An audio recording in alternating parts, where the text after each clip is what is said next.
ప్రాపర్గా ట్రీట్మెంట్ చేయిస్తే నెల రోజుల్లో చూడగలుగుతారు. అలాగే డాక్టర్.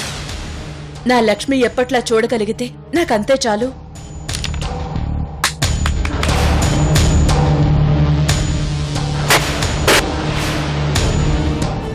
మన కంపెనీలో పనిచేస్తున్న నందిని అనే అమ్మాయికి పెళ్లి చేస్తున్నాం కదా. మొన్న మనం వాళ్ళ గాజుల ఫంక్షన్ కి కూడా వెళ్ళాం కదా. అవునవును. ఆ అమ్మాయి పెళ్లి మనం దగ్గరుండి జరిపించాలి కాబట్టి ఇప్పుడు మనం ఆ పెళ్లికి వెళ్ళబోతున్నాం.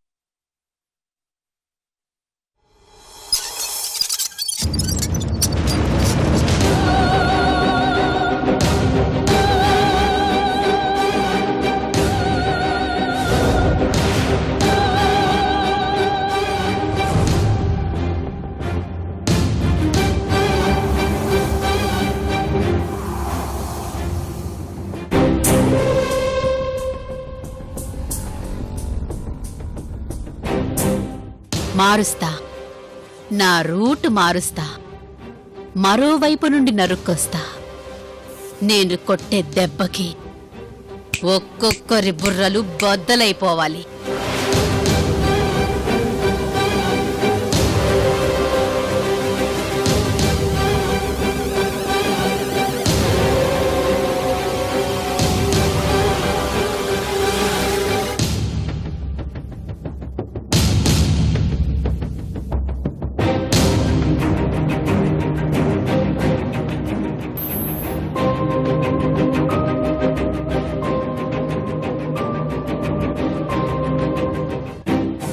ఒక నిమిషం, నేను మళ్ళీ మాట్లాడతాను.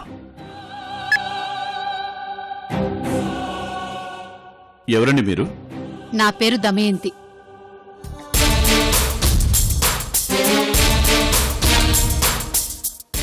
నాతో ఏమైనా మాట్లాడాలా? రండి, లోపలికెళ్ళి మాట్లాడుకుందాం. పర్లేదు, ఇక్కడే మాట్లాడొచ్చు. ఇంట్లో ఎవరూ లేరని తెలిసే మీతో మాట్లాడాలని వచ్చాను.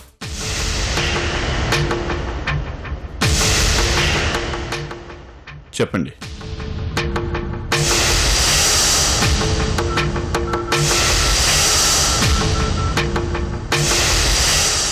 ముందు ఈ వీడియో చూడండి.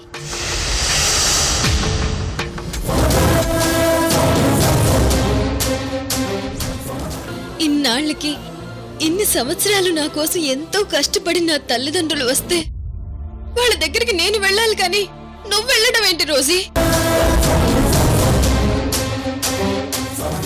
నందిని, మీ అమ్మ నాన్నల దగ్గరికి నేను వెళ్ళినప్పుడు ఎంతో ప్రేమగా చూసుకుంటాను.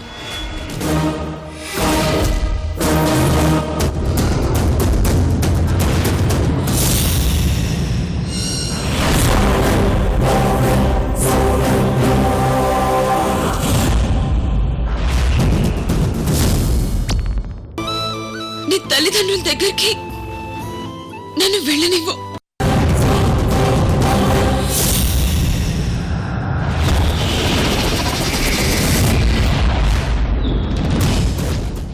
నేను చనిపోయే ముందు నా చివరి కోరిక ఇదే అనుకో.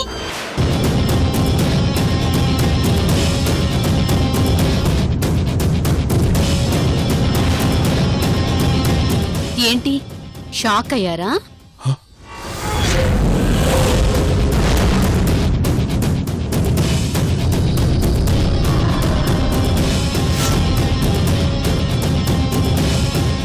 ఇప్పటికైనా అర్థమైందా? ఇక్కడ ఇంట్లో మీరంతా నందిని అనుకుంటున్న అమ్మాయి రోజీ.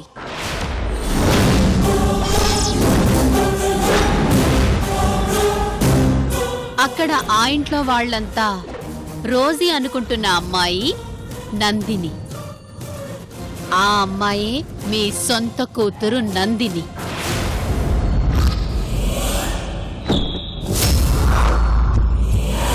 ఏ ఆధారం లేకుండా నేను ముందే చెప్తే నమ్మరని ఇలా సాక్ష్యాధారాలతో వచ్చాను.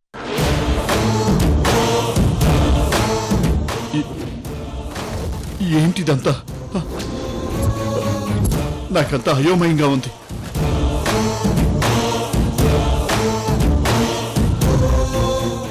అక్కడ రోజులాగా నందిని ఎందుకుంటుంది, ఇక్కడ నందినిలాగా రోజు ఎందుకుంటుంది? ఆ వీడియో చూశాక కూడా నాకింకా నమ్మకం కుదరటం లేదు.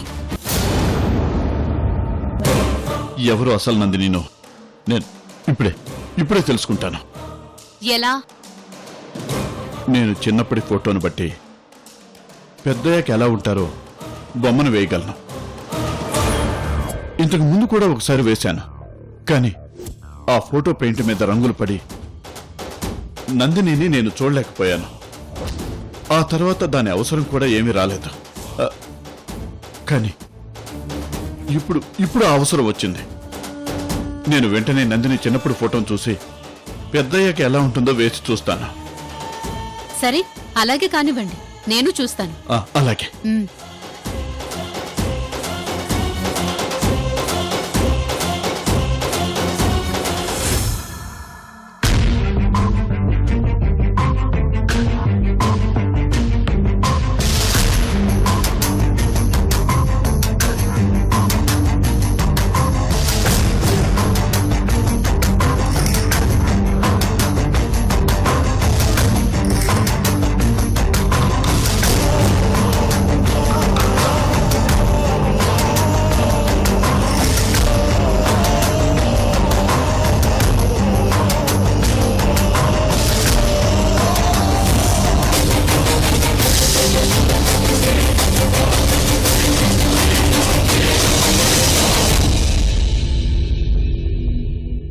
ఇక్కడ తీసుకొచ్చావేంటి సిద్ధు?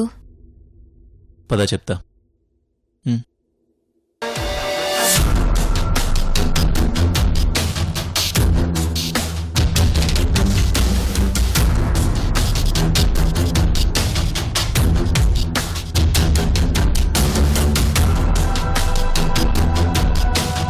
ఏంటి సిద్ధు ఇక్కడికి తీసుకొచ్చావు? నాకు అసలే ఆకలిగా ఉంది, చిరాగ్గా కూడా ఉంది. ఇంటికి వెళ్ళిపోదాం సిద్ధు, అజ్జి కంగారు పడుతుంది. పడితే పడని, అమెరికా నుంచి నీకోసం వచ్చి నేను ఇక్కడ ఇబ్బంది పడట్లేదా? ఒక్కరోజు కూడా నీతో ప్రశాంతంగా ప్రేమగా గడిపింది లేదు. మనం ఎక్కడికి వెళ్ళినా ఏదో ఒక ఆటంకం.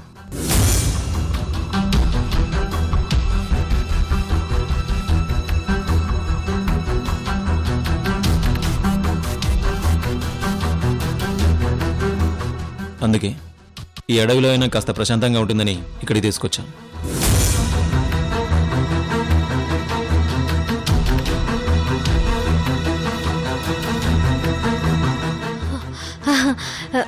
నువ్వు చెప్పింది నిజమే సిద్ధు.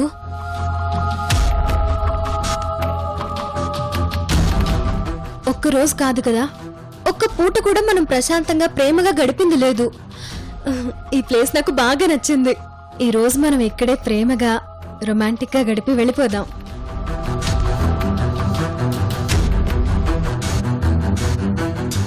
నిజంగానా?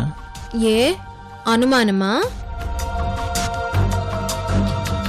రొమాంటిక్ గా అంటే? నువ్వు అనుకున్నదే.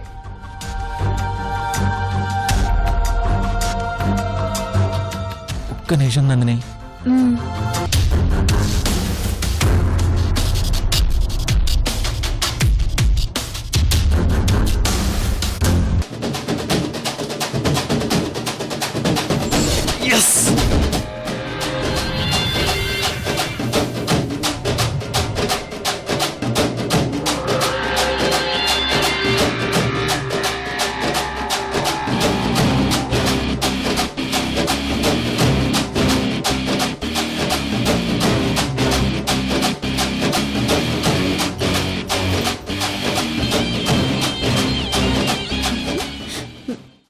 ఏంటి సిద్ధు మంచి హుషారు మీద ఉన్నావు?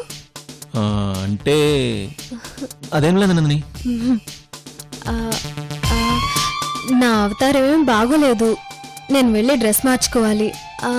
అవును, ఎక్కడ మార్చుకోవాలి? ఎక్కడంటే ఇక్కడే. ఇక్కడ చే దొంగ. అయితే కళ్ళు మూసుకో. ఓకే.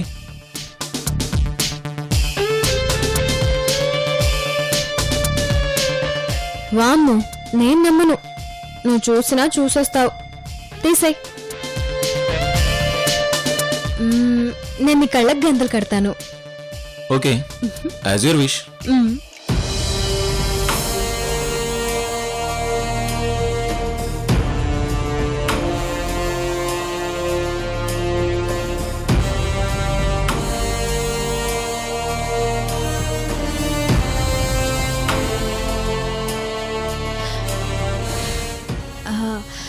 సిద్ధు, నేను 2 నిమిషాల్లో డ్రెస్ చేంజ్ చేసుకుంటాను, అలాగే ఉండు. Okay.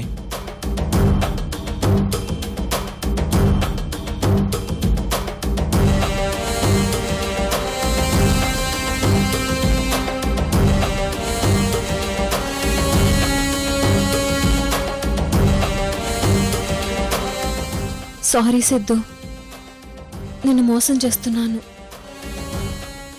But still I love you. Bye Siddhu.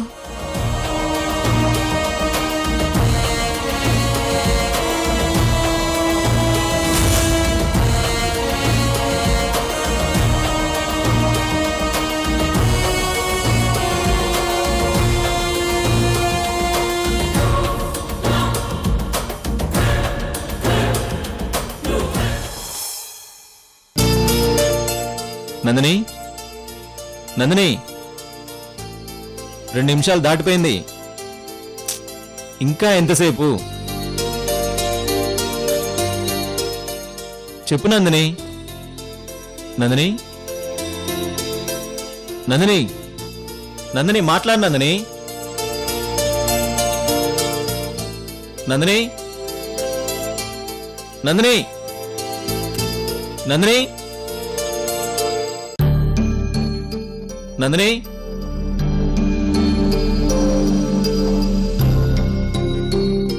ఓ, ఇక్కడున్నావా?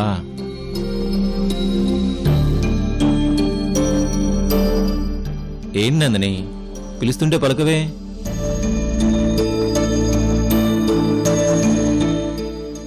నందిని,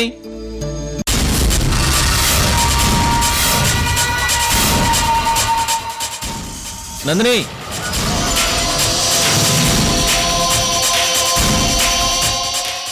నందిని, నందిని, నందిని, నందిని.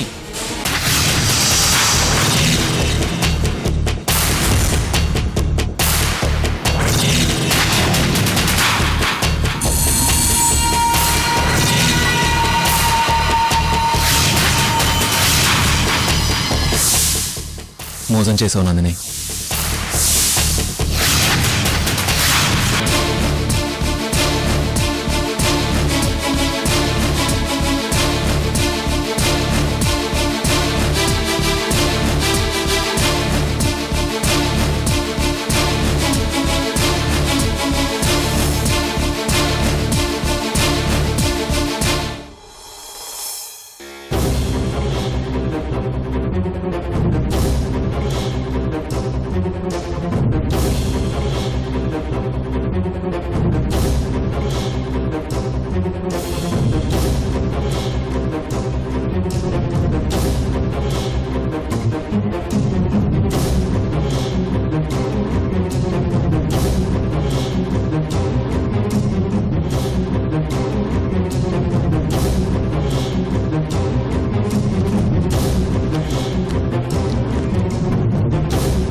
సిద్ధు, నా స్కెచ్ వేరు, నా ఆలోచనలు వేరు. నువ్వు నా మెడలో 3 ముళ్ళు వెయ్యలేవు. నన్ను పెళ్లి కూడా చేసుకోలేవు, చేసుకోనివ్వను కూడా.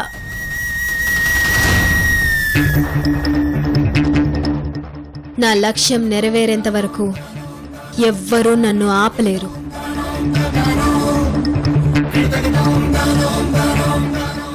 I'm sorry Siddhu. నా గోల్ రీచ్ అయ్యేంత వరకు నేను నా దారిలో నడవాలి. అప్పటి వరకు నేను అనుకున్నది అనుకున్నట్టుగానే అన్నీ జరగాలి. జరుగుతాయి.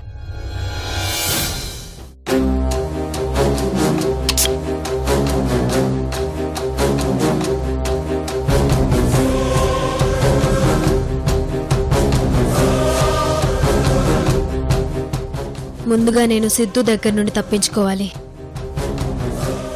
కానీ చేతిలో మొబైల్ లేదు, డబ్బులు కూడా లేవు. అయినా సరే ఎలాగోలా ఇక్కడి నుంచి నేను ఇంటికి వెళ్ళాలి.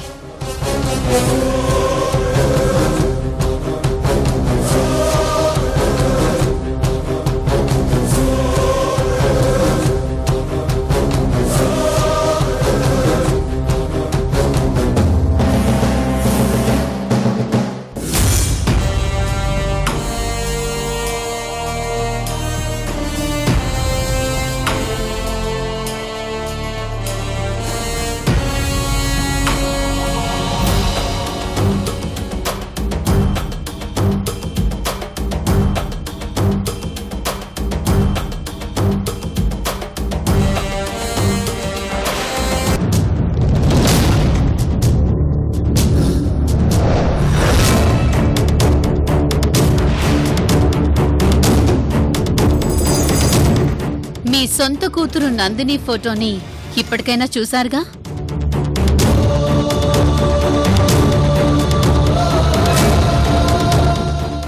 ఇప్పటికైనా నమ్ముతారా నేను చూపించిన వీడియో నిజమని?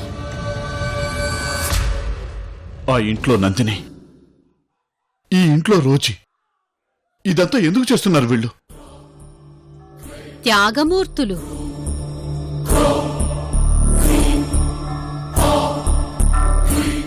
నందినిగా ఉంటున్న రోజీ తాను చనిపోతున్నానని తెలిసి, తాను చనిపోతే తనని ప్రాణంగా ప్రేమించిన అమ్మమ్మ తట్టుకోలేదని రోజీగా తన స్థానంలో నీ కూతురు నందినిని పంపింది. అలాగే నందినిగా నీ కూతురు స్థానంలో ఇప్పుడు మీ ఇంట్లో తనుంటుంది. ఈ నిజం నీకు కాకుండా ఇంకెవరికి తెలుసు? ఆల్రెడీ ఈ నిజం అందరికీ తెలుసు, ఒక్క రోజీ గారికి తప్ప.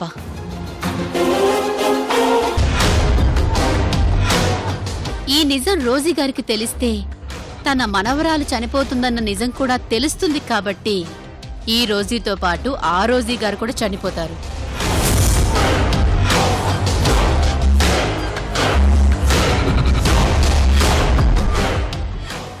ఎన్నో సంవత్సరాలు జైల్లో ఉండి బయటకు వచ్చిన తర్వాత కూతురు దొరికిందన్న ఆనందంలో ఎన్నోసార్లు నాతో మాట్లాడినా నా సొంత కూతుర్ని కూడా గుర్తించలేకపోయాను. ఇప్పుడు ఇదంతా నీకెందుకు చెప్తున్నానంటే, నేను నీ శ్రేయోభిలాషిగా నీ మంచి కోరుకుంటున్నాను కాబట్టి. ఈ ముసుగులో ఆటలు ఇంకా ఆపేద్దాం.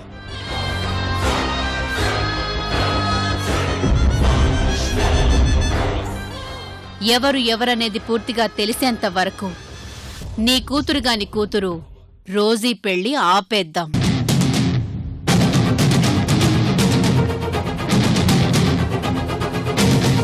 మీరిప్పుడు పెళ్లి చేస్తుంది నందినిగా, పెళ్లి చేసుకుంటున్నది రోజీ అన్న సంగతి మర్చిపోకండి.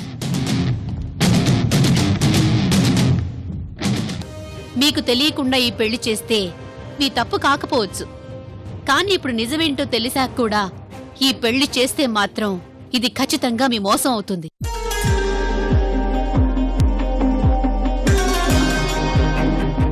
ఇదంతా మీకు చెప్పడంలో నాకెలాంటి స్వార్థం లేదు, కేవలం మీ మంచి కోసం మాత్రమే చెప్తున్నాను.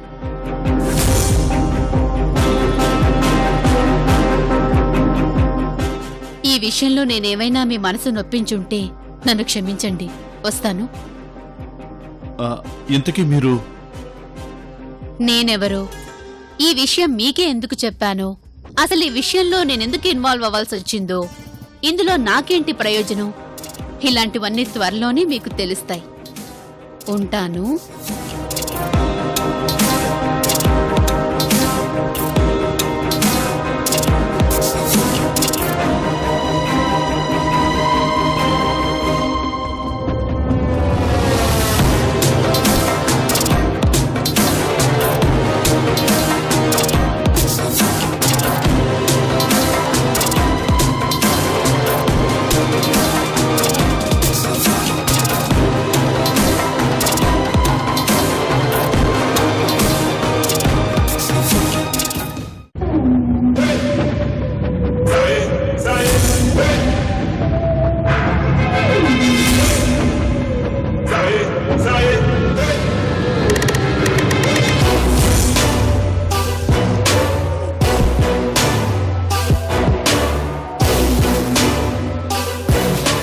ఒరే సురేంద్ర, రోజీ చావదు, బతుకుతుందన్న నిజం నీకు చెప్పలేదు.